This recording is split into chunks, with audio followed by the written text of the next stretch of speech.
what's going on, everybody. This is a quick little pop-up thing I was thinking about. I've been listening to a lot of different takes on the Falcons and the miscues, the uncertain, the just the season in general. And this is just my take, nobody else's. And I'm just going to speak on it right quick. All right. Name of this little thing is called Chosen to Frozen. And this is based on the team overall as well as the head coach. All right. Back in February? They fired, actually January, they fired Art Smith. Then they hired Raheem. The hype was big. We had big hype for Raheem. All right. So Raheem came in here. There was a couple people that wanted Belichick. I was one that was there, but it didn't work out. So Raheem comes in. He has a decent pedigree as a coach. And he was part of that 16 Super Bowl run that we had with the Falcons.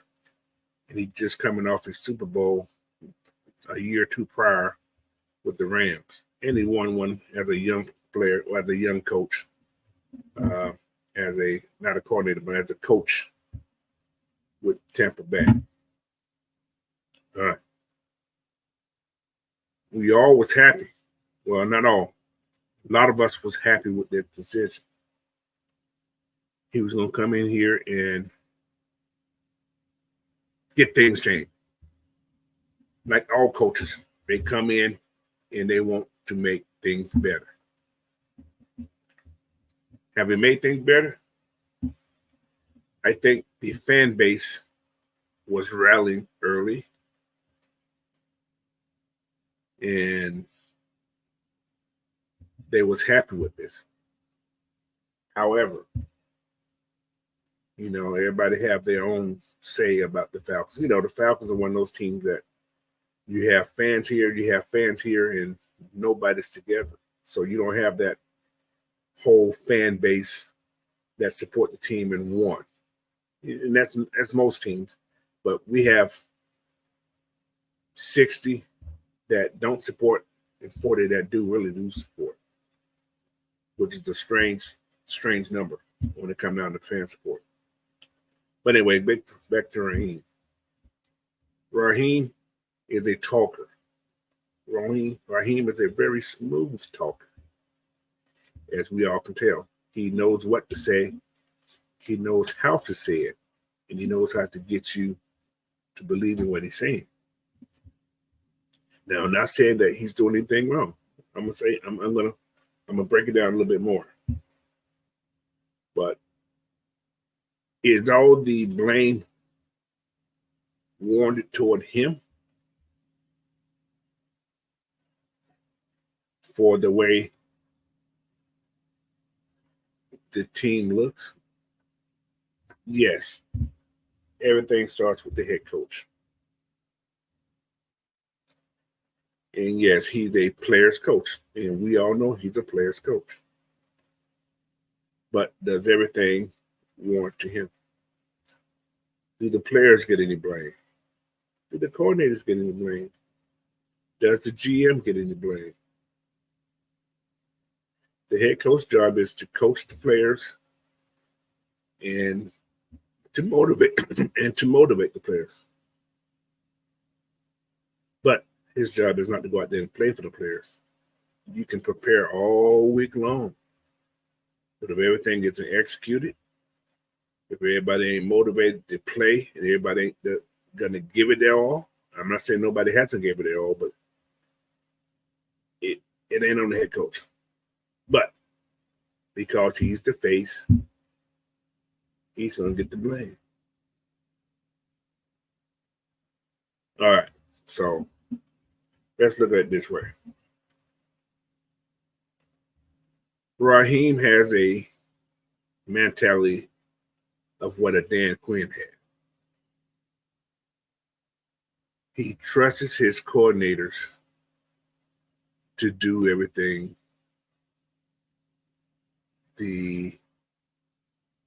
without interfering with it. Is that a problem? It can be when you look like you played last week.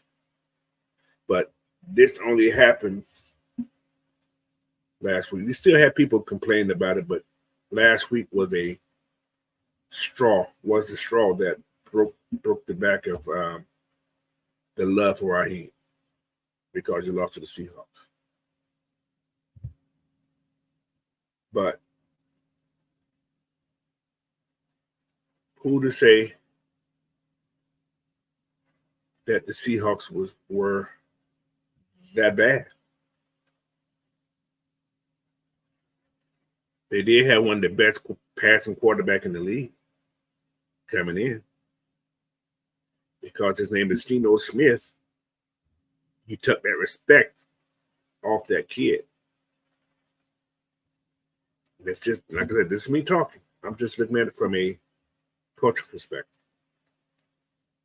You can never underestimate your opponent. Was that the coach's fault? Maybe. Or was it the player's fault? Maybe. But as a team, it's a team's fault. So we came in that game. We played the game. But we call it discipline. Penalties killed us.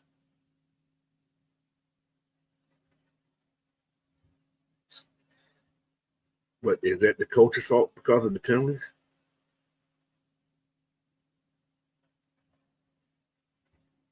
Did the coach say jump? No, that's on the players. And what do you do to correct it? You can only work with these guys. You can only say, hey, this is what you done. Do they get fined? Do they get what's going? Maybe they get discipline in practice. Who knows? But I can't blame the coaches for players jumping offside. That's lack of concentration on the players. You can prepare all week long for that to happen. Not to do that. But if you're not in that mindset of concentrating on that football, which all linemen, especially offensive line, you know when the snap's going to happen. You still have to watch that ball.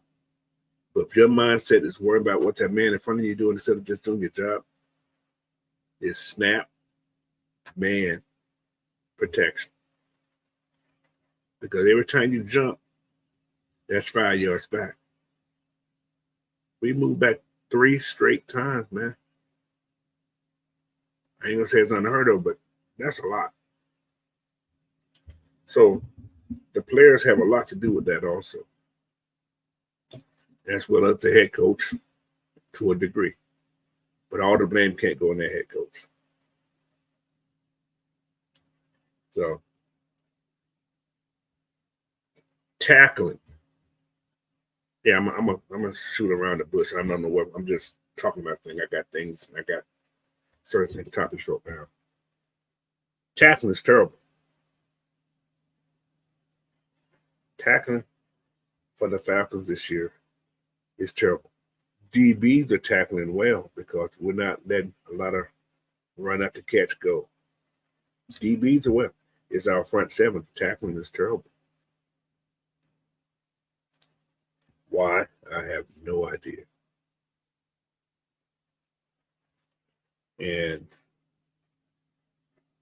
if we can't get that fixed, we could be in the same boat. And it showed for 6 games. For 6 games. Pittsburgh game. Tackling was terrible. Philly game, we won it, but tackling was still terrible. KC game, we lost it. Tackling was terrible. We played the Saints, won the game. Tackling was terrible. Then we had Tampa Bay. We won the game. but tackling was terrible. Then we have a big explosive game on offense with the run game. However, tackling was terrible, but we won the game. So we went into this last game at 4-2.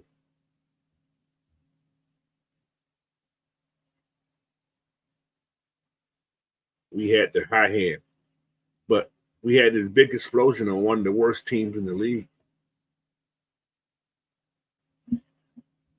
As a fan, most of the fan base was rising high. They was up. They was like, oh man, we there now. We're there now. Yeah, we won the game.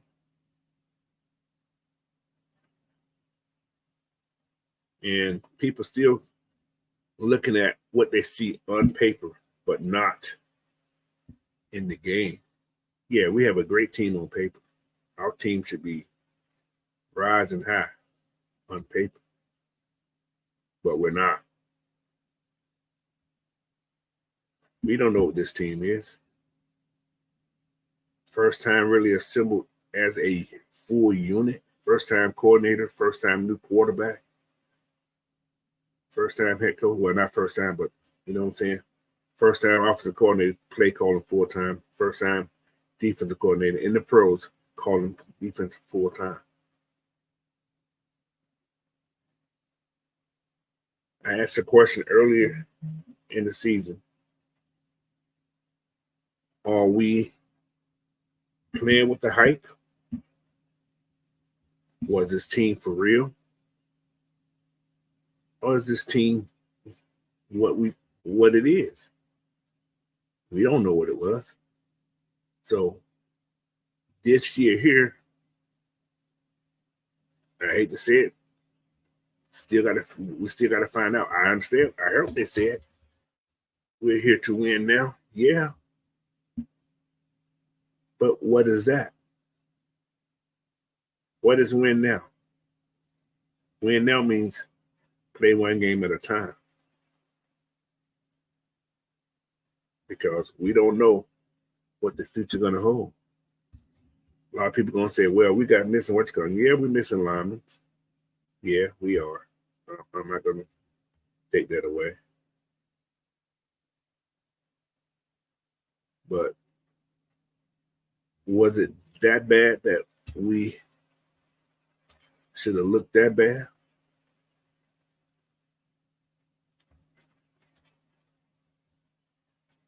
Or was just Seattle just had a better defensive game plan than we did on offense? Like I said, you can't take away the other NFL team on the other side. Like I always say, they get paid just like these guys get paid. But we are looking at it as, man, we ain't supposed to be nobody. We got to play that game.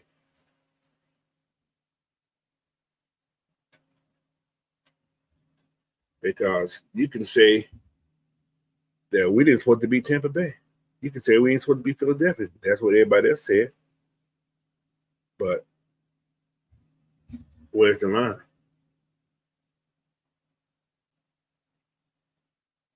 Where's that line at that what we're supposed to have done and what we've done? Nobody knows. Because this team hasn't shown it that we can win on a consistent basis. So I don't know who to blame. I just know right now we're not that team that is on paper. That's my thing. I'm not gonna blame nobody, but we're not that team. And I'm gonna get back to the head coach again, though.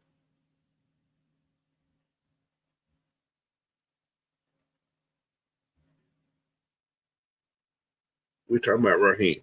Like a lot of this is on Raheem. I'm gonna say I'm not gonna blame him, but he has a lot of blame because he's the head coach. He came in here with a lot of respect, but as a head coach, we have that excuse. He was young, and everybody was gone. He had young players. Look at the Falcons.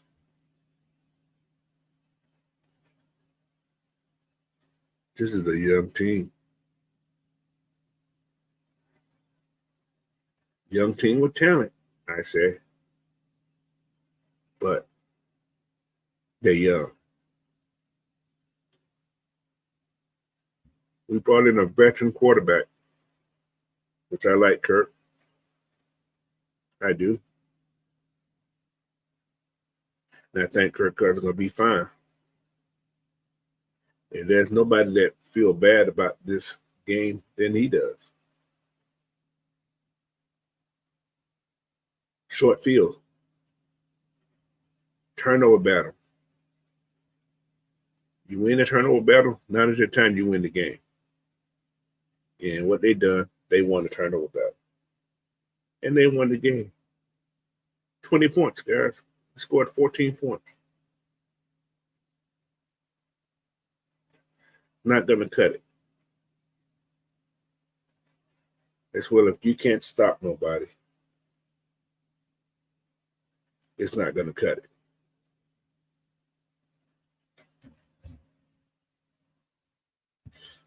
Like I said, 6 weeks in. 6 weeks in. There's still 11 games to go. You're 6 weeks in or 7 weeks in? No, 7 weeks in. That was week 7. I'm sorry. That was 7 weeks in. So we're 4-3. Still tied.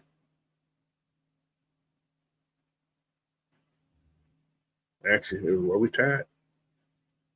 No, we're not tied. Yeah, we're pretty much tied, or we still have the upper hand in the division because we lost no game in our NFC South. So we're still in first place in the NFC South. However, we got the team that we're tied with next week. Now, change is going to happen most likely. I think the defense is playing too conservative for my liking, and probably a lot of people like it. When it's short yardage and your DBs are playing off the ball that much, you just relinquished that first down.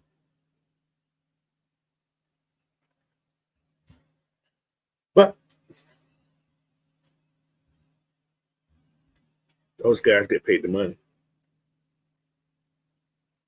And I believe in fandom. It is very strong.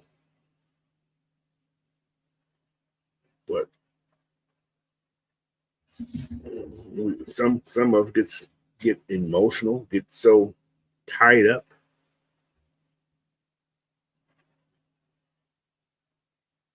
In stuff that we can't control.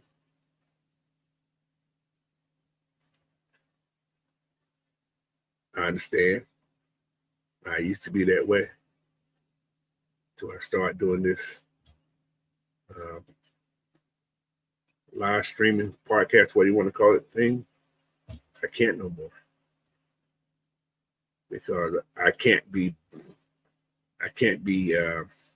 unbiased in that case. I can't be biased if I was too fandom. Got to speak the truth sometimes.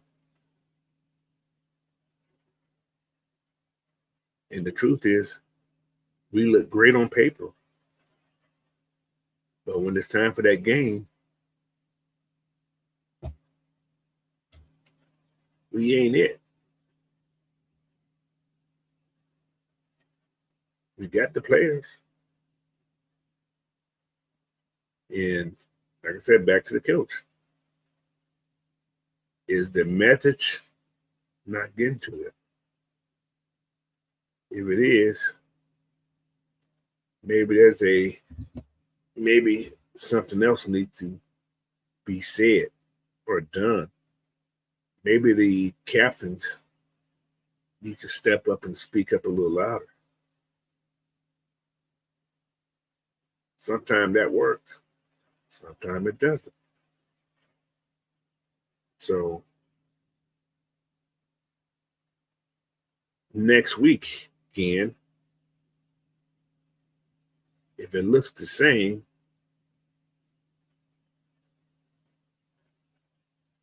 then we have that problem.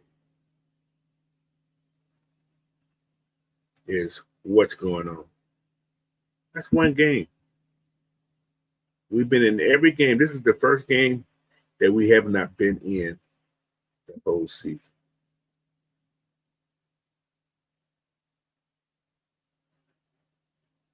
First game. It's the first game we have not been in all season. And everybody has jumped off the rails on it. I know we want to win.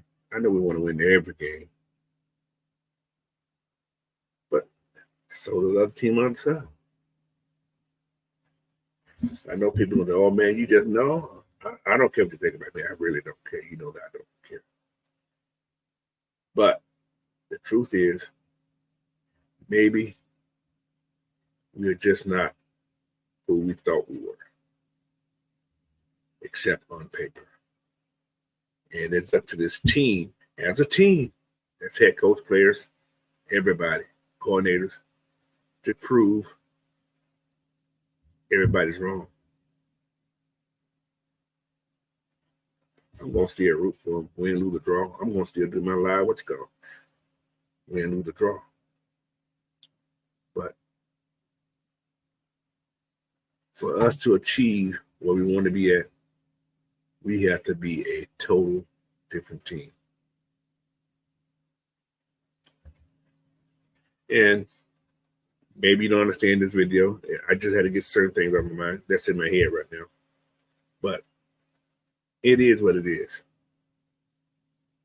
The Falcons going to do what the Falcons going to do. But it's up to those guys in that locker room as a whole. 53, 16 plus 16 plus all the coaches. They got to come down and be on one accord. And Raheem has to hold his coordinators more accountable. And maybe he needs to get a little meaner with his players. Stop trying to, like I think I heard Matt Mike say, stop being friends with them. This is the business. You don't produce. You can't be reduced. So, anyway. Oh, one more thing. I want to ask everybody out there. We're going to talk a little bit more about it on Friday on the whistle. Where are the dogs at on the Falcons? Do we have those dogs? Do we have those dogs to win? A lot of you guys going to say Grady is that dog. Is he that dog? Is Judon that dog? Or were they that dog before, and they're not those dogs today? I love Grady like everybody else. I do. I love this whole team like nobody else. But there's something about the players that are on this team the last couple of years.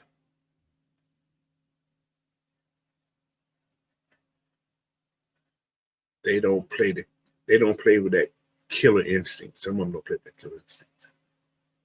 Grady had it. Grady's coming off an injury. People got to realize he's coming off an injury also.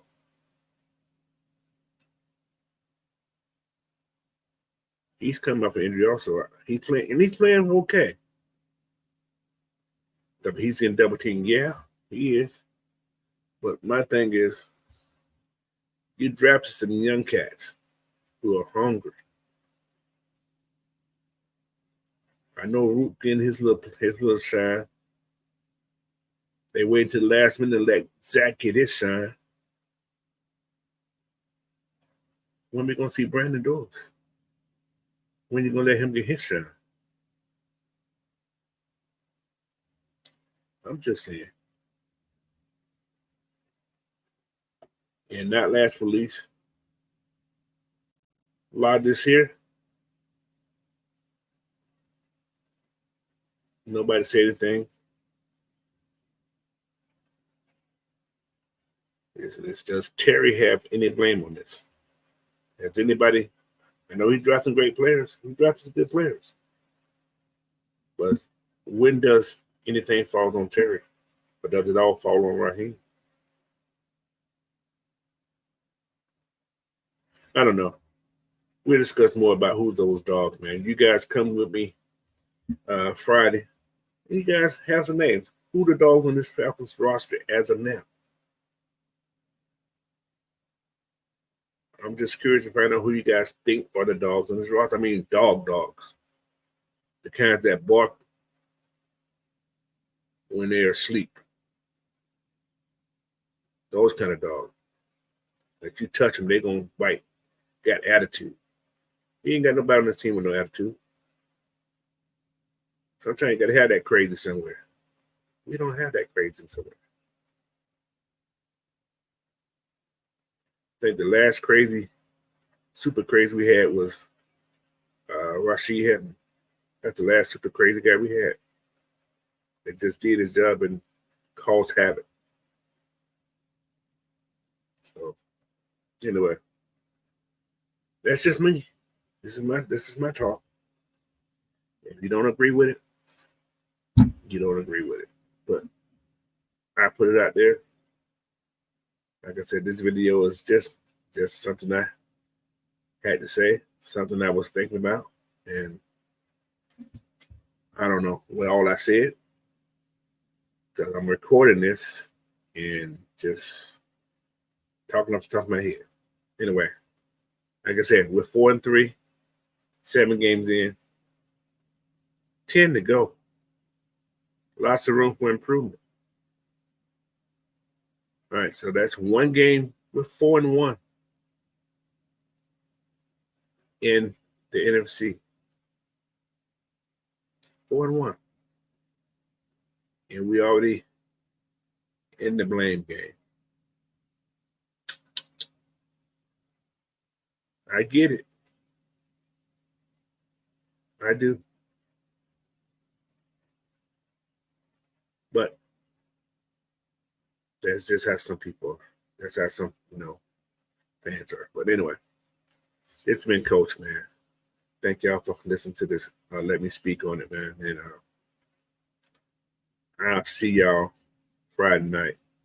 Like I said, I'm going to get some much call. Make sure you guys leave a comment. And make sure you subscribe if you haven't heard this video. Check me out before. And share this video out, man. So, like I said, this is just me talking. And I'm just like, I ain't going to call it a rant, but this is like me talking from the top of my head right now on what I see that's going on right now. Anyway, peace, everybody. Have a great day.